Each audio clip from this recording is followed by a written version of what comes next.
محبوبہ محبوب کائنات سیدہ خدیجۃ الکبریٰ رضی اللہ تعالیٰ عنہ کی سیرت کے حوالے سے چند باتیں۔ حضرت سیدہ خدیجۃ الکبریٰ رضی اللہ تعالیٰ عنہ کا جو وصال ہے وہ 10 رمضان المبارک، 2 دن پہلے ان کی سیرت پر بات کرنے کا مقصد یہ ہے کہ لوگ 10 رمضان المبارک کو آپ کی یاد منائیں۔ اس دن زیادہ سے زیادہ بالخصوص گھروں کے اندر 10 رمضان المبارک کو گھروں کے اندر کل شام 9 جب گزر جائے اور 10ویں کی شب آ جائے تو کوشش کی جائے ان کی یاد میں گھر کے اندر کچھ نہ کچھ اہتمام کیا جائے، اس لیے کہ وہ مومنوں کی پہلی ماں بھی ہیں اور اسلام کی سب سے پہلی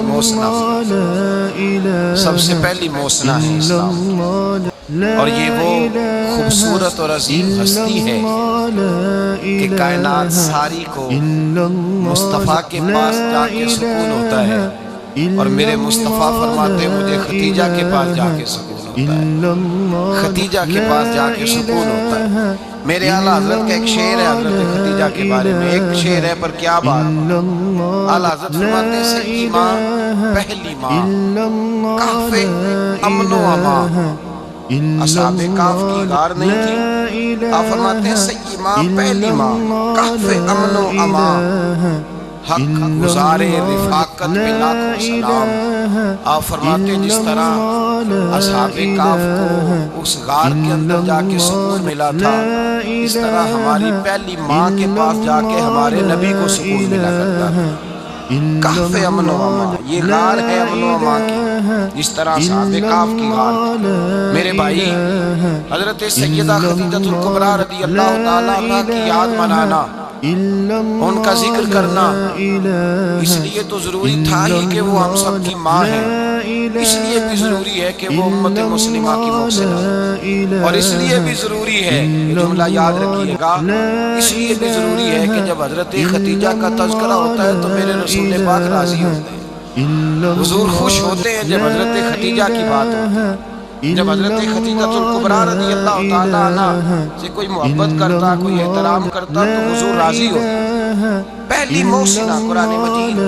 سورہ احزاب کی آیت نمبر 6 میں اللہ کریم نے فرمایا النبی اولیٰ بالمؤمنین من انفسہم، یہ نبی مومنوں کی ان کی جانوں سے بھی زیادہ مالک ہے،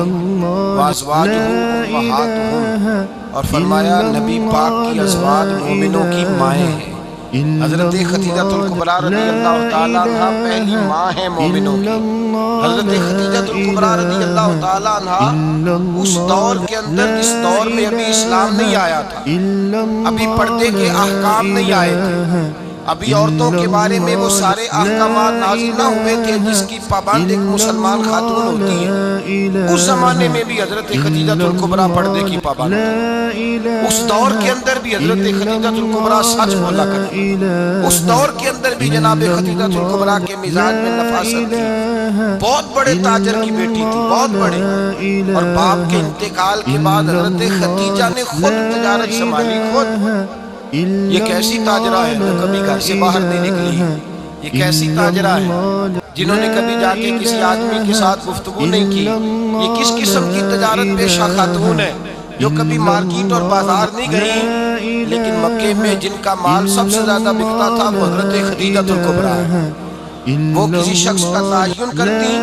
کہتی سرمایہ میں لگاؤں گی، محنت تو کرے گا، اور وہ ڈیل بھی جب ہوتی نا اس شخص کے ساتھ گفتگو ہوتی تو وہ بھی ڈائریکٹ حضرت خدیجہ نہ کرتی، بلکہ آپ کی ایک خادمہ تھی حضرت نفیسہ، بعد میں وہ مسلمان ہوتی، ان کی ذمہ داری ہوتی، وہ خاتون جا کر اس آدمی سے گفت و شنید کرتی۔ حضرت خدیجہ کا مال لے کے لوگ جاتے مکے میں، جب سب لوگوں کا نقصان ہوا نا جس سال، جناب نفیسہ کہتی ہے جس سال سارے مکے والوں کا مال ڈوب گیا، حضرت خدیجہ کو اس سال بھی اللہ تعالیٰ نے 11 گنا نفع عطا، اس سال بھی بڑا نفع دیا۔ حالانکہ تجارت کے ساتھ ابتدا اسلام میں، اور پھر عجیب بات یہ ہے کہ 2 دفعہ شادی ہوئی، 2 دفعہ بیوہ ہوئی، 2 دفعہ شادی ہوئی، 2 بیٹے تھے حضرت خدیجہ کے، نبی پاک صلی اللہ علیہ وسلم سے قبل آپ کے 2 بیٹے تھے، ہند اور حالہ، دونوں مسلمان ہوئے، دونوں حضور کے صحابی ہوئے، دو شہزادے تھے حضرت خدیجہ کے، 2 دفعہ پہلے شادی ہوئی، دونوں خامد انتقال کر گئے،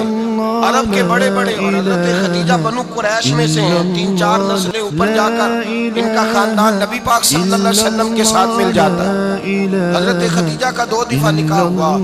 آپ بیوہ ہو گئی، دونوں دفعہ خامد وصال کر گئے۔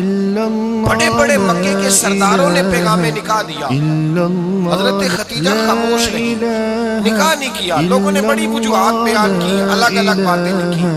شیخ محقق شاہ عبدالحق محدث بھی فرماتے نہیں، اصل بات اور تھی۔ عرب کے اندر سال کے بعد عورتوں کا ایک میلہ لگتا تھا خانہ کعبہ کے پاس، صرف عورتیں اکٹھی ہوتی تھی، میلہ لگا ہوا تھا۔ ایک تورات جاننے والا یہودی عالم بھی آیا ہوا تھا، وہ بیویوں کے مجمع پہ نظر ڈال کے کہنے لگا، بیویوں مرد کا کام تو کوئی نہیں عورتوں کے مجمع میں بات کرنا، لیکن میں تمہیں ایک پیغام دینے لگا ہوں۔ اللہ کے آخری رسول جو مکے میں پیدا ہونے والے ہیں، ان کے آنے کا وقت قریب آ گیا ہے۔ وہ بی بی بڑی خوش نصیب ہوگی جنہیں ان کی رفاقت ملے گی۔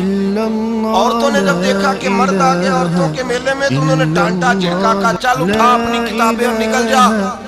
حضرت خدیجہ کہتی ہیں باقیوں نے ڈانٹا، پر میں نے بات پلے سے باندھ لی، میں نے پلے سے باندھ لی اور میں انتظار کرنے لگی۔ اللہ کرے وہ نصیب میرے ہی، اللہ کرے مقدر میرا ہی کھلے۔ آپ فرماتی میں تسبیح پڑھتی، درود پڑھتی، میں اس زمانے میں جو اللہ کا ذکر جس طرح ہوتا تھا وہ میں شروع کرتی، اور جب فارغ ہوتی تو میں التجا کرتی کہ اللہ میرے نصیبیں کھول دے۔ کہتی ہیں آہستہ آہستہ آہستہ آہستہ میں حضور کی تعریف سننے لگی، آہستہ آہستہ تعریف سننے لگی۔ نبی پاک صادق ہیں، امین ہیں، سچے ہیں، دیانتدار ہیں۔